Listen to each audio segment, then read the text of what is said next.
Hello student, मैं हूं गोपाल और गोपाल जी साइंस क्लासेस में आपका स्वागत है। स्टूडेंट, आज इस वीडियो में हम लोग बात करेंगे क्लास 9th के केमिस्ट्री के चैप्टर नंबर 1 जिसका नाम है मैटर इन आवर सराउंडिंग्स।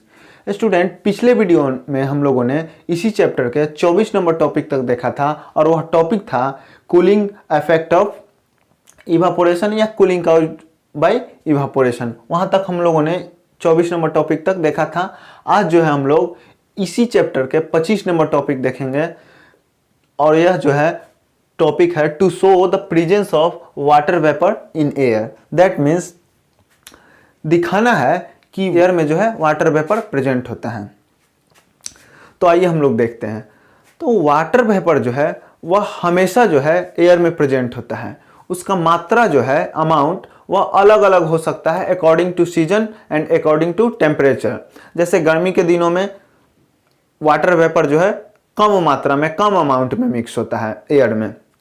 बरसात के दिनों में, वर्षा के दिनों में जो है वह ज़्यादा अमाउंट में मिक्स होता है एयर में वाटर वेपर, लेकिन हमेशा मिक्स होता है अलग अलग अमाउंट में according to season and according to temperature, हमेशा मिक्स होता है। तो वह वाटर वेपर जो है आखिर जाता कहाँ से है? तो नदी, तालाब, इन सबों में जो वाटर होता है वह इवापोरेट होकर के जाकर के एयर में मिक्स हो जाता है। और एक तरीका है जाने का, जैसे हम लोग श्वास लेते हैं, श्वास छोड़ते हैं, तो जब हम लोग श्वास छोड़ते हैं तो अंदर से वाटर वेपर आता है और वह एयर में मिक्स हो जाता है। तो यहाँ से भी जाता है। एनिमल्स भी श्वास छोड़ते हैं, उनके द्वारा भी वाटर वेपर मिक्स होता है एयर में। उसके बाद जो है प्लांट्स जो है अपने लीव्स के द्वारा पानी को छोड़ते हैं। क्यों? क्योंकि वह अपने टेम्परेचर को मेंटेन रखते हैं गर्मी के दिनों में, इसीलिए वहाँ से भी वाटर वेपर मिक्स होता है एटमॉस्फेयर में, एयर में। और एक और तरीका है कि जब गर्मी के दिनों में धरती जो है गर्म होती है तो वहाँ से भी वाटर वेपर जो है रिलीज होता है और एयर में मिक्स होता है।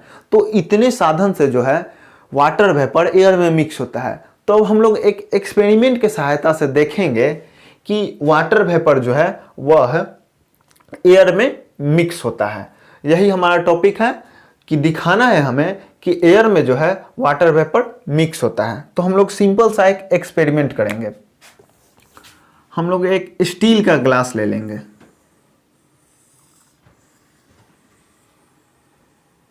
ये स्टील का ग्लास हो गया, स्टील ग्लास। ये स्टील का ग्लास हो गया। उसके बाद इसमें जो है आइस ले लेंगे और उसे छोटे छोटे टुकड़े में कर कर इसमें डाल देंगे। आइस के छोटे छोटे टुकड़े को इस प्रकार से इसमें डाल देंगे स्टील के ग्लास में।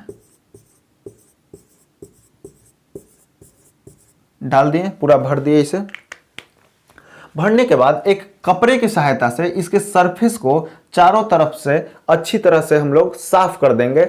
साफ इसलिए करेंगे क्योंकि जो वाटर ड्रॉपलेट्स पहले से होंगे और जो डर्ट्स पार्टिकल होंगे वह साफ हो जाएंगे।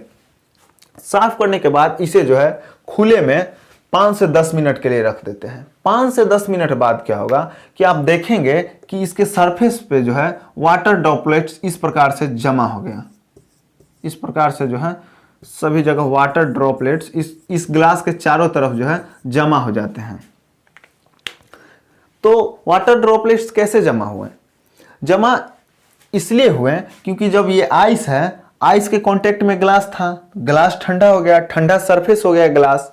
तो ग्लास ठंडा सरफेस हो गया, तो ठंडा सरफेस के कांटेक्ट में जैसे ही जो एयर में वाटर वेपर था वह जैसे ही ठंडा सरफेस के कांटेक्ट में आया तो वह जो है गैसियस से लिक्विड फॉर्म में आ गया। दैट मीन्स वाटर वेपर से वाटर के फॉर्म में आ गया और ड्रॉपलेट्स के फॉर्म में हमें दिखाई देता है।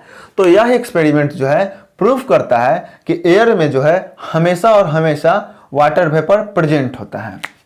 यह एक्सपेरिमेंट यही प्रूफ करता है। तो यह जो टॉपिक था हमारा 25 नंबर, यह खत्म हुआ। अब हम लोग 26 नंबर टॉपिक देखेंगे इसी चैप्टर का। देखिए 26 नंबर टॉपिक। 26 नंबर टॉपिक जो है हमारा वह है 2 more states of matter, plasma and Bose-Einstein condensate. That means 2 और जो है मैटर के स्टेट्स होते हैं सॉलिड, लिक्विड, गैस के अलावा, उसके बारे में इस टॉपिक में पढ़ना है।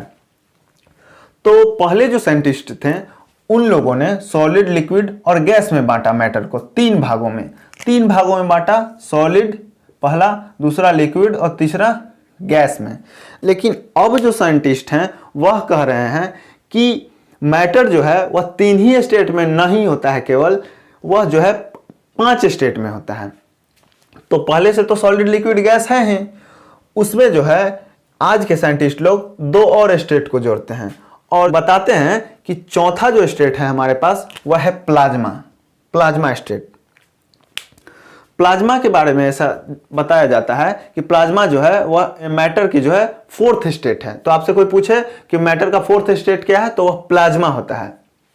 प्लाज्मा जो है नेचुरल तरीके से, वैसे तो पृथ्वी पर भी बनाया जाता है लेकिन नेचुरल तरीके से स्टार्स में होते हैं। जितने स्टार्स हैं और सन हैं, जितने स्टार्स और सन है उसमें जो है नेचुरल तरीके से पाया जाता है प्लाज्मा।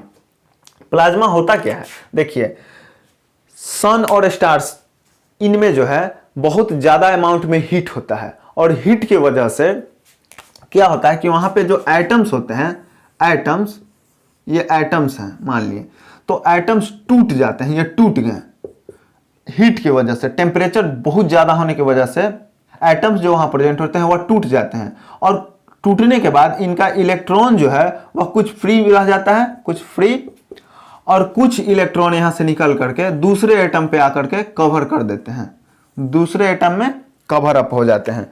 और जैसे ही इलेक्ट्रॉन इसमें कवर अप होगा तो ये एटम ना रह करके ये आयन के फॉर्म में हो जाता है, सब आयंस बन जाएंगे और कुछ इसमें से जो टूटा था इलेक्ट्रॉन वह कुछ फ्री स्टेट में रह जाते हैं। तो ये फ्री स्टेट का इलेक्ट्रॉन और ये आयन दोनों जब मिल जाता है तो इन्हीं दोनों को के मिक्सचर को जो है प्लाज्मा कहा जाता है।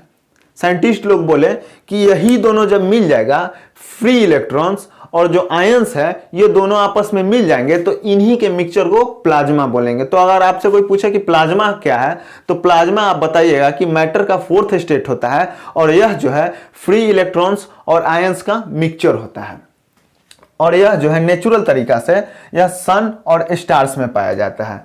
अब बात करते हैं कि यह प्लाज्मा धरती पर कैसे बनाया जाता है। तो धरती पर बनाया जाता है,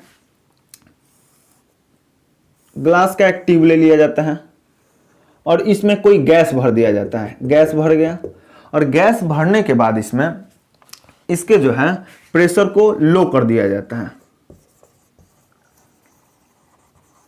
प्रेशर को लो कर दिया जाता है और लो प्रेशर के बाद इससे करंट पास कराया जाता है, इससे करंट पास कराया जाता है, करंट पास कराया जाएगा और जैसे ही करंट इससे पास होगा तो इसमें जो गैस है वो आयनाइज हो जाएगा और हमको जो है प्लाज्मा मिल जाएगा। तो धरती पर इसी प्रकार से प्लाज्मा बनाया जाता है।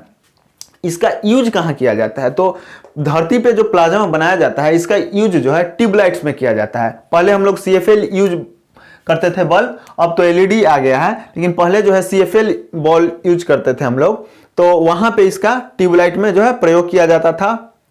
इसका प्रयोग जो है HD TV में भी किया जाता है।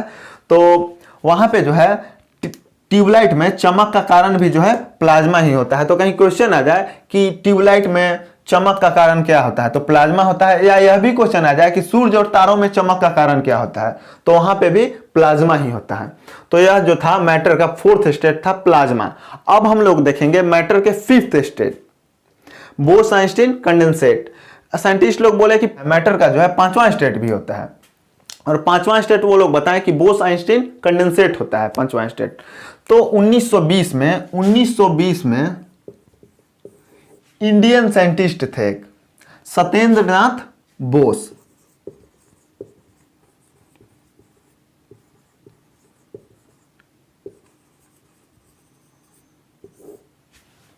सत्येंद्र नाथ बोस 1920 में ये जो इंडियन साइंटिस्ट थे कुछ कैलकुलेशन किए, कुछ रिसर्च किए इस पे बोस-आइंस्टीन कंडेंसेट के बारे में, और आइंस्टीन साहब आ करके उसी रिसर्च को और गहराई से अध्ययन किए और बोस-आइंस्टीन कंडेंसेट के बारे में कुछ और जानकारी दिए, लेकिन फाइनलाइज नहीं कर पाए। ये तो कुछ कैलकुलेशन किए हैं इसके लिए और उसके बाद उसी कैलकुलेशन को आधार बना करके आइंस्टीन साहब आए और कुछ और कैलकुलेशन किए, लेकिन वो जो है फाइनल रिजल्ट तक नहीं पहुंच पाए आइंस्टीन। तो फाइनल रिजल्ट पे जो है अमेरिका के 3 साइंटिस्ट पहुंचे। उनका नाम था Cornell, Cattrell and Weman. Cornell, Cattrell and Weman, ये 3 साइंटिस्ट थे जिन्होंने फाइनलाइज किया बोस-आइंस्टीन कंडेंसेट को, और उन्होंने बताया कि यह जो है मैटर का जो है 5th स्टेट इसको बता दिया। आखिर जो है यह बोस-आइंस्टीन कंडेंसेट होता क्या है? तो इन लोगों ने क्या किया कि कोई गैस ले लिया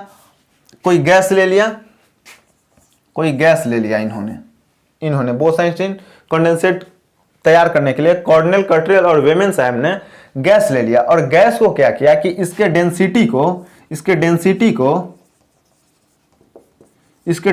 को जो है नॉर्मल गैस की तुलना में 100 गुना, 1000 गुना तक कम कर दिया गैस के डेंसिटी को, और कम करने के बाद इसको बहुत ही ज्यादा ठंडा कर दिया। इस गैस को डेंसिटी कम कर दिया, उसके बाद ठंडा भी कर दिया, बहुत ही ज्यादा ठंडा कर दिया।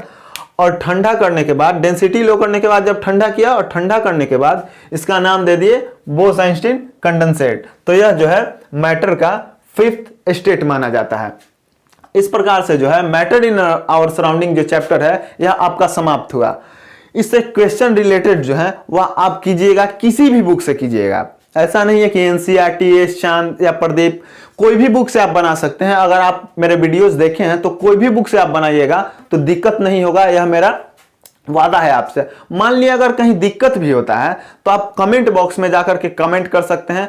हो सके तो हम वीडियोज के माध्यम से या किसी और माध्यम से आपके जो क्वेश्चन होंगे उसका आंसर तैयार करके आपको भेज दिया जाएगा। तो ये matter in our surrounding chapter खत्म हुआ। अब हम लोग नेक्स्ट चैप्टर देखेंगे, 2nd number chapter next videos में, और वह हमारा होगा is matter around us pure. तो यह वीडियो में इतना ही। अगर यह वीडियो आपको अच्छा लगा हो तो लाइक कीजिए, वीडियो को शेयर कीजिए अपने दोस्तों के साथ, और चैनल को जितना ज्यादा से ज्यादा हो सब्सक्राइब करें। तो फिर मिलते हैं नेक्स्ट वीडियो में, तब तक हंसते रहिए, मुस्कुराते रहिए। जय हिंद, धन्यवाद।